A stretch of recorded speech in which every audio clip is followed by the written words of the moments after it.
Hey guys, Tom Barclay here outside Tottenham Hotspur's training ground. I've just done Ange Postecoglou's press conference ahead of Arsenal and the North London derby, so I thought I'd walk and talk back to the train station. I haven't done this one for a while, but let's do it anyway to go through what he had to say. So, quite a few topics coming up after the Tamworth game, which I missed because I was doing Crystal Palace instead. We only had one reporter in for that game, so I was not on it. We had a guy who actually lives in Tamworth, so he covered it instead for us.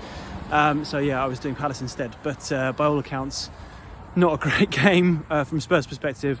Just most importantly, they won, albeit in extra time. The upshot of what's happened from that game is Timo Werner has picked up a hamstring injury.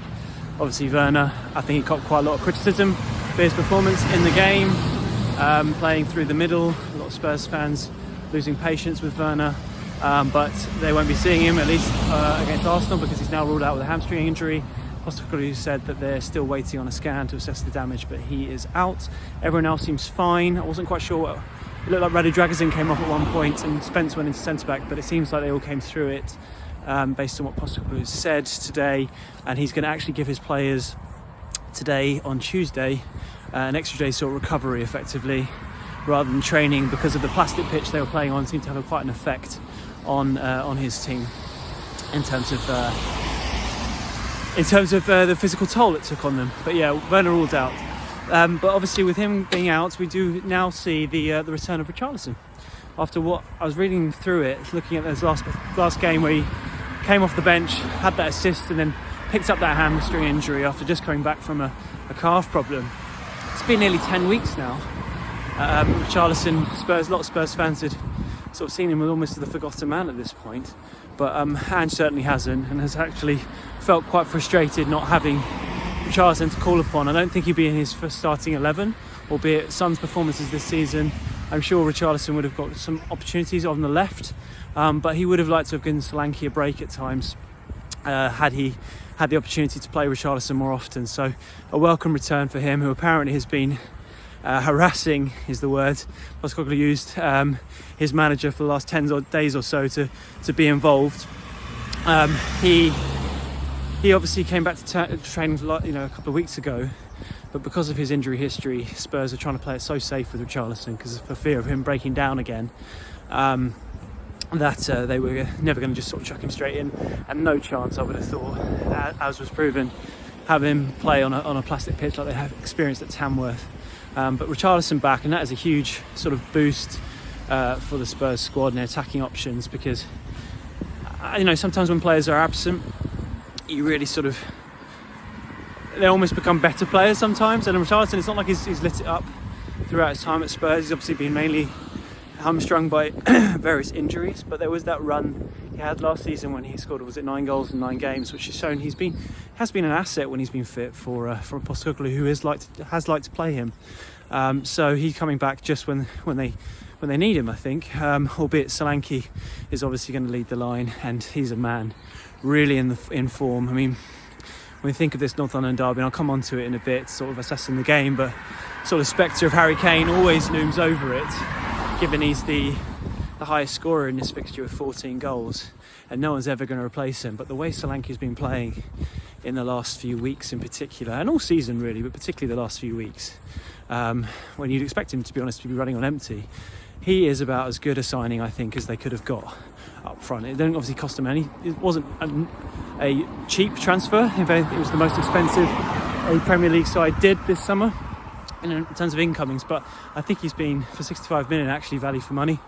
And for people who might just look at his goal record, which isn't actually, it's pretty good anyway, but it gives so much more than that. His work rate off the ball, his assists, he's just getting better with every game, and he's looking really, really good at the moment. But yeah, back to Ange's sort of press conference. I mean, leading on to that, he was asked again about transfers, as he will be every press conference he does during this window. He gives away a bit more than your average manager. I mean, I was watching Graham Potter's West Ham press conference the other day and having sort of memories screaming back to me of various ones I sat in at Brighton, where he literally gives you nothing when it comes to transfers in particular, and it was the same again there. Ange gives you more than that compared to your average manager.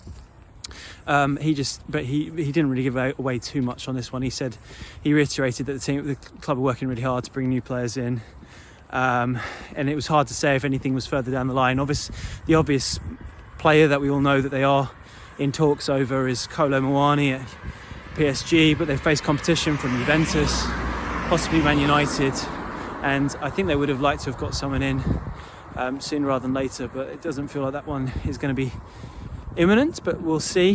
He did reveal that some of the young players will be moving on, or at least Will Lancashire is likely to follow Alfie Dorrington out the door on a loan basis, which I think was always probably on the cards, and the fact that he didn't play against Tamworth probably maybe meant that was even sped it up even more. Perhaps he was being kept from not being cup tied, or to sort of make sure he didn't get injured. When I think a few people thought he'd at least get some game time, and I would expect maybe even this week or pretty soon something to happen for Lancashire. But he was asked again about Werner, because there have been talk obviously about recently about Napoli, Antonio Conte's Napoli, about a move there in the Italian press and from some quite reliable journalists over there. But I asked about Werner last week, and he basically shut down the idea of him leaving, or said he would expect him to still be here after the window, or to words to that effect. And he was asked again, really, and he said they're not looking to let go of anyone at the moment. I suppose that could change if they bring someone in. Things could change, but Werner injured at the moment and looking like he's staying put. But one to watch, I suppose. But Spurs still trying to bring someone in up top. Let's talk about the game and Antonin Kinsky. Apparently he's the first goalkeeper in 100 years for Tottenham to keep clean sheets in his first 2 games for the club. 2 different kind of clean sheets. Liverpool, he was absolutely fantastic on his debut, I thought. Made some key saves, particularly from that Nunez shot right at the end, but his ability with his feet and just the confidence he brought to the rest of the defence was absolutely critical to a defence that's been so patched up throughout this period and has conceded goals in certain games. They've struggled, albeit actually their away record in the league, I think, is the best out of the whole division in terms of, I think it's 9 goals conceded. That's pretty impressive. But he was asked about Kinsky, and he sort of obviously praised him for his Liverpool performance, but particularly for his performance against Tamworth, because when you think of Tamworth, yes, they might be in the National League, but it's not the kind of ideal game for a new signing. Or maybe it is. Maybe it was a real sort of baptism of fire that he really handled really, really well. Because you think of one of their main threats was allegedly their long throw and their aerial side of things, and the way he dealt with it, he, as Ange put it, he nullified their threat really, really well. So there was 2 different sort of types of games for Kinsky to experience, and did really well with both of them.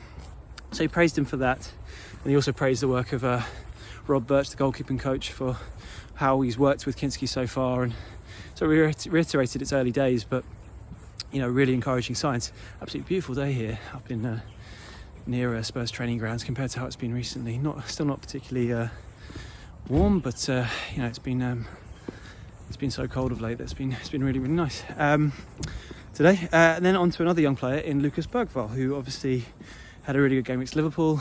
Was rested, it seemed, or at least started on the game on the bench against Tamworth, which felt quite telling that I didn't expect him to be involved in this North London derby, which shows how far he's come. And he was asked by Ali Gold, my good friend, who'd interviewed one of Bergvall's coaches when he first signed for Spurs, and the coach had said it would take sort of 6 months for him to adapt to the Premier League, and Ange was asked by Ali whether he felt like he'd got to that phase now where he's adapted, and he kind of agreed, really. And he said he's growing all the time. He feels more comfortable and more confident in himself, but also reiterated there's so much more to come from him. And it's really exciting when you look at Bergvall and the performances he's putting in, and where he can go from here. And I would expect him to start this game, which shows you again how far he's come. He was asked a little bit about whether he had any sympathy for Mikel Arteta with the injury crisis he's going through at the moment. Obviously Gabriel Jesus, the latest one, and a huge blow for them up top.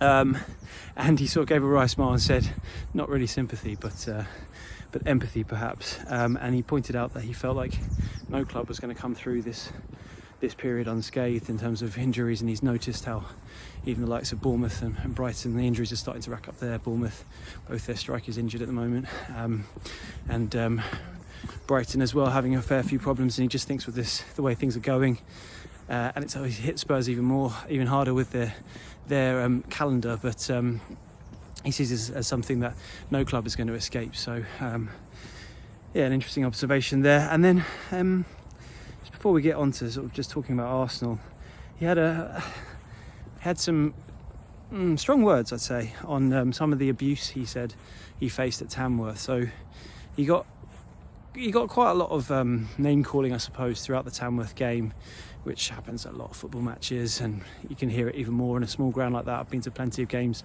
and grounds like that over the years where it's just a lot more audible.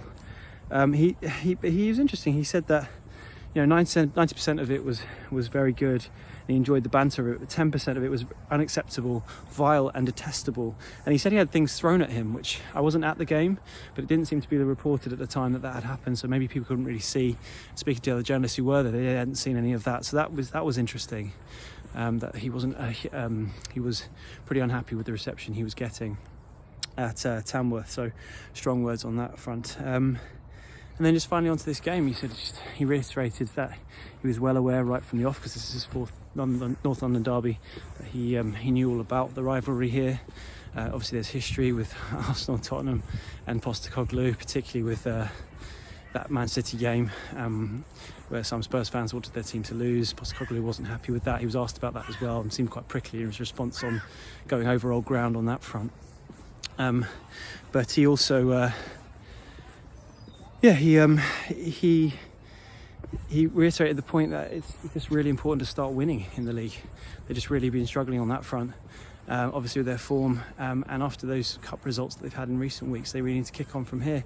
And Arsenal feel like they're in a moment where it could be very doable, that they can get a result at this point. They're going through a struggle at the moment. They've suddenly gone from being the best set pieces around, and they still are, but to that being their main threat, and they're struggling with scoring for goals. And right now for Spurs, that is one of they're managing to score goals from different angles, and now keeping clean sheets with Kinsky. This is a good chance for Spurs. So looking at to wrap it up, looking at the actual team going into this North London derby and what Spurs can do, I imagine it'll be Kinsky in goal. You'd expect a backline of Porro, Gray, Dragozin and Spence out the back, and then I think probably Bergvall, Bissouma and Sarr. I think Maddison's probably on the bench, which goes to show you where he's kind of at right now, but we'll see on that front. And then likely be, I think, Kulusevski wide right. He seems to play him there in the big games. Solanke up top, and then probably Son on the left. Johnson's come off the bench. I think there's a big question mark over Johnson, but I think he'll probably go with that selection. But yeah, let me know your thoughts. Tell me if that's what you think is going to be the same, or if you think it's going to be anything different. Anyway, guys, I'll see you later. Bye.